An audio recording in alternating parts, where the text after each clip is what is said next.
Hello everyone, জাপানে এখন অনেক বেশি বৃষ্টি হচ্ছে। তো সেদিন রাতে মনে করলাম যে এই বৃষ্টির রাতে একটু স্টেক বানাই, সেজন্য মুরগি বের করে নিয়েছি।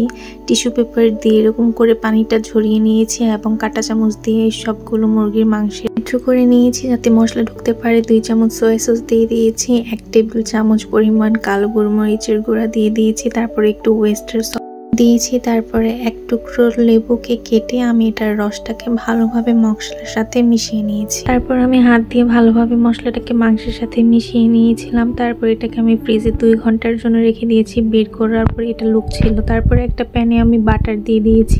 বাটার কিন্তু পরে আমি আরও অ্যাড করবো, সেজন্য আমি অল্পই প্রথমে দিয়েছি, কারণ বাটারটা পড়ে যাওয়ার সম্ভাবনা আছে। তারপর আমি মাংসের টুকরোগুলো এটার মধ্যে দিয়ে দিয়েছি।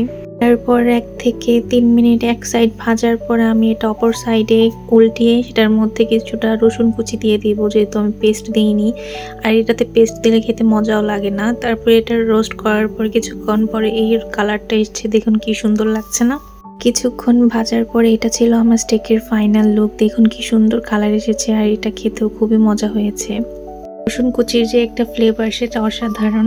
অন্য একটা প্যানে আমি কিছুটা বাটার দিয়ে নিয়েছি, ওটাতে আলু আর গোলমরিচের গুঁড়াও দিয়ে দিয়েছি। অনেকক্ষণ ভাজার পর এটাতে কিছুটা দুধ মিক্স করে তারপর রেডি হয়ে যাবে আমাদের ম্যাশড পটেটো আর স্টেক। সাথে কিছুটা ভেজিটেবল আমি সটে করে নিয়েছিলাম। তো আজকের ভিডিওটা এই পর্যন্ত। সবাই জানাবেন কেমন লেগেছে। সবাই ভালো থাকবেন। আসসালামু আলাইকুম।